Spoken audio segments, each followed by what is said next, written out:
नमस्कार दोस्तों, स्वागत है आपका ताजा खबर टीकेजी में। मैं हूं आपका एंकर सगीर कादरी और ये स्पेशल एपिसोड है बिना किसी डिबेट, बिना वीडियो फुटेज के, सिर्फ फैक्ट्स और हकीकत। आज हम देश के दो अहम मुद्दों पर बात करेंगे, बेरोजगारी और महंगाई। इसके बाद हम आएंगे अपनी लोकल न्यूज पर। दोस्तों, भारत का जॉब मार्केट अब फुल स्पीड पर दौड़ रहा है। बेरोजगारी का ग्राफ गिर गिर कर रिकॉर्ड तोड़ रहा है और ये कोई छोटी बात नहीं है। ताजा आंकड़े देखें तो चिल्ला चिल्ला कर बता रहे हैं, नवंबर 2025 में देश की कुल बेरोजगारी दर 15 साल से ऊपर सिर्फ 4.7% पर आ गई। जी हां, आपने बिल्कुल सही सुना। अक्टूबर के 5.2% से सीधा 0.5% नीचे। ये 2018 के बाद का सबसे निचला लेवल है। ग्रामीण इलाकों में तो कमाल 3.9% तक गिर गई, जो अब तक का सबसे कम है। शहरी इलाकों में भी सुधार 7% से घटकर 6.5% पर आ गई। पुरुषों की बेरोजगारी 5.1% से घटकर 4.6% हो गई। 8 महीने का सबसे निचला स्तर। महिलाओं की भी 5.4% से 4.8% पर आ गई। मतलब लेबर फोर्स में महिलाओं की एंट्री बढ़ रही है। लेबर फोर्स पार्टिसिपेशन रेट 55.4% से बढ़कर 55.8 हो गया है। एम्प्लॉयमेंट रेट भी 52.5% से उछलकर 53.2% पर पहुंच गया। ये सब MOSPI के PLFS मंथली बुलेटिन और ट्रेंडिंग इकोनॉमिक्स की लेटेस्ट डेटा से कन्फर्म है। पिछले कुछ महीनों का ट्रेंड देखिए। जून 2025 में 5.6% था, फिर जुलाई में 5.2%, सितंबर अक्टूबर में 5.1% से 5.2% के आसपास और अब नवंबर में 4.7%। ग्रामीण इलाकों में खरीफ फसल, infrastructure project, startup boom, skill India, आत्मनिर्भर भारत स्कीम सब मिलकर जॉब्स क्रिएट कर रहे हैं। महिलाओं की भागीदारी खासकर ग्रामीण इलाकों में बढ़ रही है। सेल्फ एम्प्लॉयमेंट और एग्रीकल्चर में योगदान बढ़ा है। लेकिन हकीकत ये भी है कि चुनौतियां अभी भी बाकी हैं। युवाओं 15 से 29 साल में बेरोजगारी अभी भी बहुत ही ज्यादा चरम पर है। नवंबर 2025 में करीब 14.9% के आसपास, सितंबर के 17.8% से घटी है। ट्रैक और AI सेक्टर में हायरिंग थोड़ी स्लो हो रही है। जनवरी 2026 की शुरुआत में कुछ रिपोर्ट्स में 24% तक ड्रॉप दिखा है। एजुकेटेड ग्रुप खासकर महिलाओं में अभी भी जॉब मैचिंग की प्रॉब्लम है। फिर भी ये बड़ी खबर है, भारत का जॉब मार्केट रिकवरी मोड पर है। Economic growth, experts, manufacturing, service sector सब मिलकर रोजगार के नए दरवाजे खोल रहे हैं।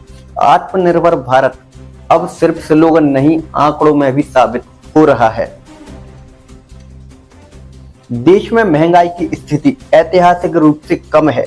चलिए शुरू से लेकर अंत तक विस्तार से समझते हैं। महंगाई का रिकॉर्ड लो लेवल। दोस्तों, 2025 भारत के लिए महंगाई के मामले में यादगार साल रहा है। CPI इन्फ्लेशन जो रिटेल महंगाई को मापती है, जनवरी 2025 में 4.26% से शुरू होकर लगातार गिरती हुई जून में ये 2.10% पर पहुंची और फिर अक्टूबर 2025 में रिकॉर्ड लो लेवल 0.5% पर नवंबर में थोड़ी बढ़कर 0.71 हो गई। अभी भी RBI के 2% लोअर टॉलरेंस लिमिट से नीचे है। दिसंबर 2025 के लिए अनुमान है कि इन्फ्लेशन 1.50% से 1.66 के बीच रहेगी, क्योंकि फूड प्राइसेस में थोड़ी मजबूती आई। लेकिन कुल मिलाकर पूरे 2025 में महंगाई औसतन बहुत कम रही। RBI ने FY 2025-26 के लिए अपना फोरकास्ट घटाकर सिर्फ 2% कर दिया, जो पहले 2.6% था। ये गोल्डीलॉक्स पीरियड जैसा है, हाई ग्रोथ लो इन्फ्लेशन। फूड इन्फ्लेशन सबसे बड़ी वजह। महंगाई कम होने की सबसे बड़ी वजह फूड प्राइसेस का गिरना है। फूड इन्फ्लेशन जो CPI का करीब 46% वेट रखती है, 2025 में नेगेटिव में चली गई। अक्टूबर में -5.2%, नवंबर में -3.9%। सब्जियां, दालें, मसाले, अनाज सब सस्ते हुए। अच्छा मानसून, अच्छी फसल, सप्लाई चेन बेहतर और पिछले साल की हाई बेस, इन सब ने मिलकर फूड प्राइसेस को नीचे रखा। दिसंबर में फूड इन्फ्लेशन नेगेटिव ही रही, लेकिन थोड़ी कम नेगेटिव, शायद -1.19% के आसपास। Vegetables, eggs, meat, fish, spices में थोड़ी बढ़ोतरी आई, लेकिन कुल मिलाकर अभी भी राहत वाली स्थिति है। अन्य फैक्ट्स जो महंगाई कम रखते हैं, जीएसटी में रैशनलाइजेशन सितंबर 2025 में आई, आइटम्स पर जीएसटी कम हुआ जिससे गुड्स इन्फ्लेशन कंट्रोल में रहा। Global commodity prices, crude oil, international commodity सस्ते रहे। आरबीआई की सख्त नीति, पहले के रेट कट्स और मॉनिटरी कंट्रोल ने प्राइस प्रेशर को कम किया। कोर इन्फ्लेशन, फूड और फ्यूल छोड़कर कोर इन्फ्लेशन 4-4.5% के आसपास जो स्थिर है, ये सब मिलकर महंगाई को आरबीआई के 2 से 6% टारगेट बैंड के नीचे रखे हुए हैं। 2026 में महंगाई थोड़ी बढ़ेगी क्योंकि 2025 की लो फेस इफेक्ट से नंबर्स ऊपर आएंगे। आरबीआई और एक्सपर्ट्स का अनुमान है कि FY 2025-26 में औसत 2% बढ़ेगी और 2026 में 4 से 4.5%, क्योंकि अगर मॉनसून नॉर्मल रहा, अच्छी फसल आई तो कंट्रोल में रहेगी, लेकिन अनसीजनल रेन या ग्लोबल डिप्रेशन से फूड प्राइसेस में रिस्क है। तथा सीपीआई सीरीज बेस 2024 बराबर 100 फरवरी 2026 में आएगी, जो डेटा को और एक्यूरेट बनाएगी। आम आदमी पर असर, महंगाई कम होने पर सबसे बड़ा फायदा जेब पर राहत। दाल, चावल, सब्जियां, रोजमर्रा के सामान, सस्ते घरेलू खर्च, कम सेविंग्स बढ़ी। आरबीआई ने रेपो रेट 5.2% तक कट किया, लोन सस्ते हुए, होम, कार, पर्सनल लोन पर ईएमआई कम। लेकिन एक साइड इफेक्ट भी, बहुत कम महंगाई से कुछ सेक्टर में प्रॉफिट मार्जिन दब सकता है क्योंकि प्राइसेस नहीं बढ़ रहे, किसानों को भी कम दाम मिलने से दिक्कत। कुल मिलाकर ये रेयर गोल्डीलॉक्स पीरियड है, ग्रोथ हाई, इन्फ्लेशन लो। अंत में दोस्तों, महंगाई की ये स्थिति भारत के लिए बड़ी राहत है। 2025 में रिकॉर्ड लो, 2026 में कंट्रोल्ड बढ़ोतरी। सरकार, आरबीआई और सप्लाई चेन सब मिलकर काम कर रहे हैं, लेकिन सवाल ये है कि राहत आम आदमी तक कितनी पहुंच रही है। ये था आज का स्पेशल एपिसोड। मिलते हैं अगले में, जब हम बाकी मुद्दों पर भी बात करेंगे और हम आगे जानेंगे हमारे टीकमगढ़ जिले की खबरें क्या क्या रही हैं। आज की जो मुख्य खबरें हैं वो हम दिखाएंगे। कई जगहों पर सामूहिक सूर्य नमस्कार का आयोजन भी किया गया, जिसकी खबरें अभी हम आपके सामने पेश करेंगे।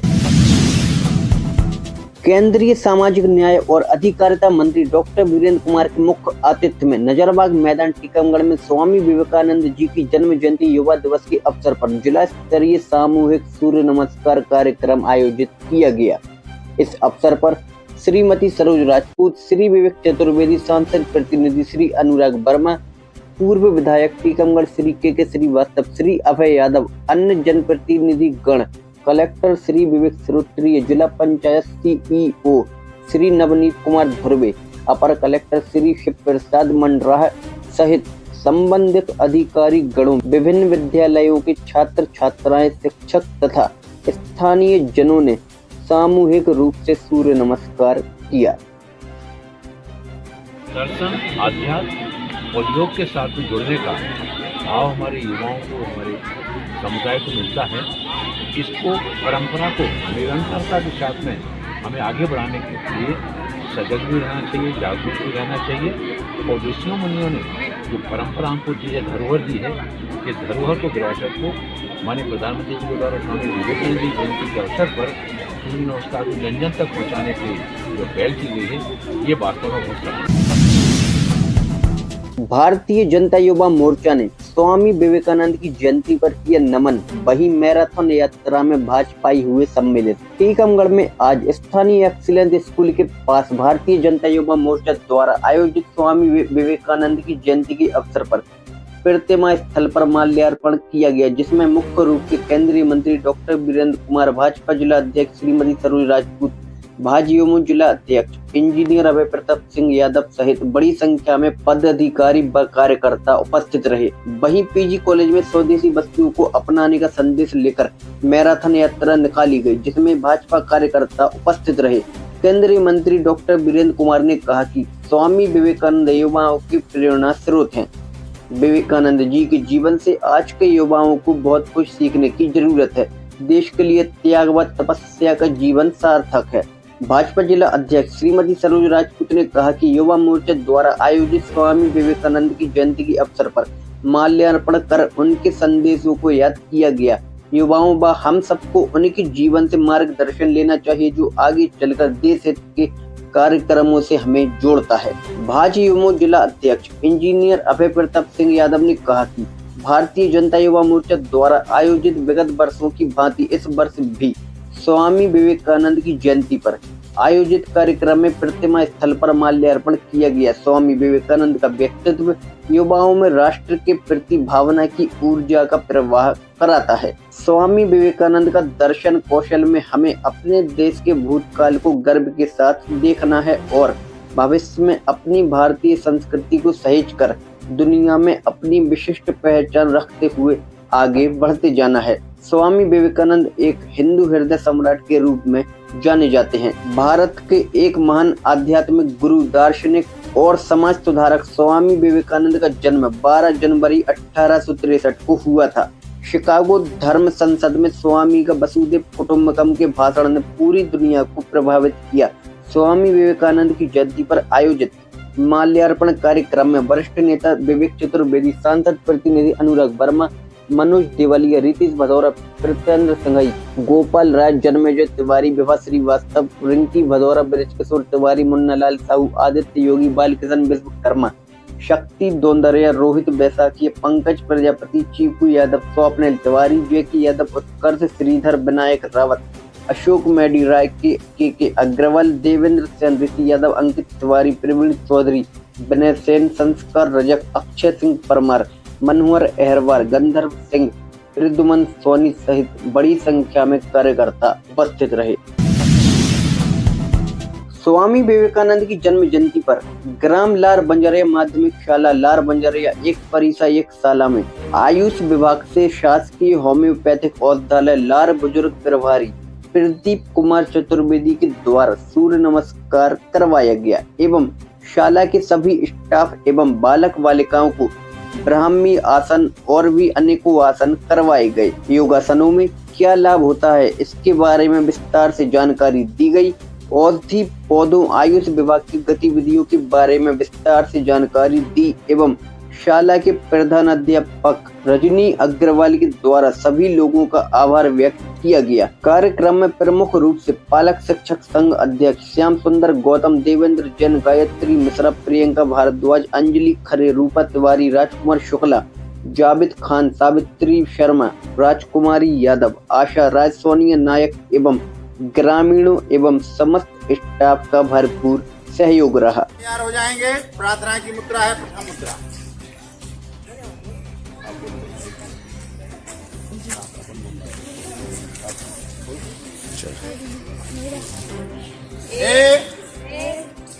आप लोग नहीं बोलेंगे, आप लोग करते जाएंगे।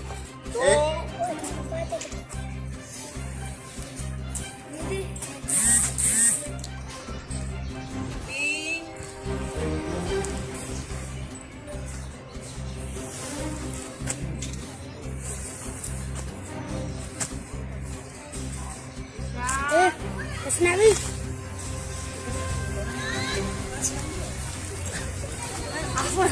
आप निकल जाओ।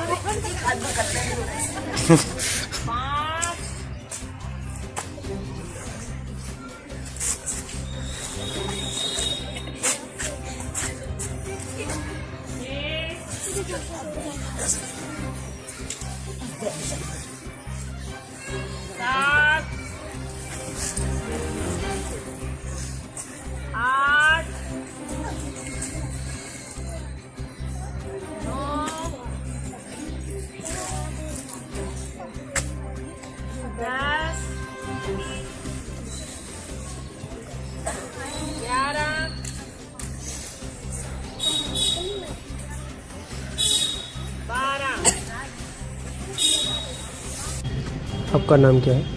मेरा नाम प्रदीप चतुर्वेदी, आयुष विभाग जिला टीकमगढ़ और लार में जो है औषधालय प्रभारी का पद पर मैं पदस्थ हूँ। और आज जो है स्वामी विवेकानंद जी की जन्म जयंती के उपलक्ष्य में लार बंजरिया ग्राम पंचायत में सूर्य नमस्कार का कार्यक्रम एकीकृत प्राथमिक शाला लार बंजरिया में किया गया, जिसमें वहाँ की प्रधानाचार्य रजनी अग्रवाल उपस्थित रहीं, देवेंद्र जैन और पालक शिक्षक संघ के जो है अध्यक्ष गौतम जी वहाँ पर उपस्थित रहे एवं सभी बालक बालिकाएं वहाँ पर उपस्थित रहीं। उनको योग क्रियाएं सूर्य के साथ साथ ही और भी जो दिमाग के लिए मेमोरी बढ़ाने के लिए ब्रह्मी आसन वगैरह जो और भी योग क्रियाएं हैं वो योग क्रियाओं को करवाया गया और उनको उन योग क्रियाओं के बारे में विस्तार से जानकारी दी गई कि ब्रह्मी आसन से जैसे मस्तक के लिए एकाग्रता के लिए पढ़ाई में कितना जो है लाभ है, साथ ही और भी औषधि पौधों के बारे में जानकारी दी गई और उन औषधि पौधों से वो कैसे कैसे अपने रोजमर्रा के जिंदगी में उसका उपयोग कर सकते हैं। साथ ही साथ उनको बताया गया कि जो आपको योग वगैरह औषधि पौधों इन संबंध में जो बताया जाता है वो आप अपने घर पर अपने माता पिता से भी उसको बताएं और उनको अपने जो है नित्य में उनका उपयोग करें, जिससे आप लोग पूर्ण स्वस्थ रहेंगे। ऐसी मंगल कामना के साथ आज यह कार्यक्रम का आयोजन किया गया है। कितनी संख्या में लोग उपस्थित रहे? वहाँ संख्या में वहाँ का जो है समस्त पूरा विद्यालय का समस्त स्टाफ रहा, प्रधान अध्यापक अग्रवाल मैडम रही और वहाँ पालक शिक्षक संघ के जो वहाँ के का शाला के जो अध्यक्ष हैं गौतम जी वो भी वहाँ उपस्थित रहे और ग्रामीण जन और संपूर्ण विद्यालय के बालक बालिकाएं भी वहाँ उपस्थित रहे। अब खबर थोड़ी गंभीर है जो जिला टीकमगढ़ के देगौड़ा थाना से आई है, जहां पर एक अपने खेत पर आग ताप रहे अधेड़ को कुल्हाड़ी मारकर हत्या कर दी गई है। टीकमगढ़ में खेत पर आग ताप रहे अधेड़ की धारदार हथियार से हत्या, मृतक के पुत्र ने 2 पर लगाया हत्या का आरोप। घटना को लेकर परिजन में आक्रोश, पुलिस ने हत्या का मामला कायम कर जांच में लिया। थाना देगौड़ा के मजगुआ गांव निवासी एक अधेड़ के खेत पर आग तापते समय धारदार हथियार से हत्या कर दिए जाने का मामला सामने आया है। देगौड़ा थाना पुलिस ने मृतक के पुत्र की रिपोर्ट पर हत्या का मामला कायम कर जांच में लिया है। घटना सोमवार की सुबह 4 से 5 बजे करीब की है। घटना को लेकर परिजन में आक्रोश व्याप्त है। गौरतलब है कि थाना देगौड़ा की मजगुआ गांव निवासी 58 वर्षीय भगवान दास साहू अपने टेढ़ाहार स्थित खेत सोमवार की सुबह 4 से 5 बजे करीब आग ताप रहे थे। आग तापते समय बदमाशों ने धारदार हथियार कुल्हाड़ी से हमला कर दिया। हमले में 58 वर्षीय भगवान दास साहू की मौके पर ही मौत हो गई। हत्यारे घटना को अंजाम देकर मौके से भागने में सफल हो गए। घटना की सूचना पर मौके पर थाना पुलिस घटना स्थल पर पहुंची। घटना स्थल का मौका मुआयना पंचनामा कार्रवाई करते हुए मृतक के शव को पोस्टमार्टम के लिए जतारा भिजवाया। मृतक के पुत्र मुकेश साहू की रिपोर्ट पर बीएनएस की धारा 103 के तहत हत्या का मामला कायम कर जांच में लिया गया है। मामले में देगौड़ा थाना पुलिस ने मृतक भगवान दास साहू के पुत्र मुकेश साहू द्वारा बताए गए संदेहियों में 2 को चौड़ा माता मंदिर के पास से पकड़कर हिरासत में लिया है और घटना के संबंध में पूछताछ की जा रही है। हत्यारों ने माथे पर मारी कुल्हाड़ी, आंख हुई डैमेज। टेढ़ाहार स्थित खेत पर आग ताप रहे 58 वर्षीय भगवान दास साहू पर हत्यारों के द्वारा कुल्हाड़ी से वार किया गया, जो माथे पर लगी और उनकी एक आंख डैमेज हो गई और उनकी मौके पर ही मौत हो गई। वहीं जतारा अनुभाग के एसडीओपी अभिषेक गौतम ने एफएसएल टीम डॉग स्क्वाड के द्वारा घटना स्थल कर मौका मुआयना किया। एसडीओपी ने थाना पुलिस को आवश्यक दिशा निर्देश दिए। मृतक भगवान दास साहू का शव पोस्टमार्टम हेतु सामुदायिक स्वास्थ्य केंद्र जतारा भेजा गया। पुलिस थाना देगौड़ा से जतारा की दूरी 35 किलोमीटर है तथा आवागमन के संसाधनों का भी अभाव है। जबकि पुलिस थाना दिगोड़ा से जिला मुख्यालय टीकमगढ़ की दूरी महज 24 किलोमीटर है तथा आवागमन के पर्याप्त संसाधन भी हैं। फिर घायलों एवं मृतकों को टीकमगढ़ न भेजकर जतारा क्यों भेजा जाता है, जो हर दृष्टि से अनुचित है। मृतक के पुत्र मुकेश साहू की रिपोर्ट पर हत्या का मामला कायम कर जांच में लिया गया है। दिगोड़ा थाना प्रभारी मनीष मिश्रा का कहना है कि कुछ संदेहियों से पूछताछ की जा रही है। वरिष्ठ अधिकारियों के मार्गदर्शन में जल्द आरोपियों का पता लगाकर गिरफ्तार कर लिया जाएगा। ये खबर है जिला टीकमगढ़ से, जहां पर एक अजब गजब मामला सामने आया है।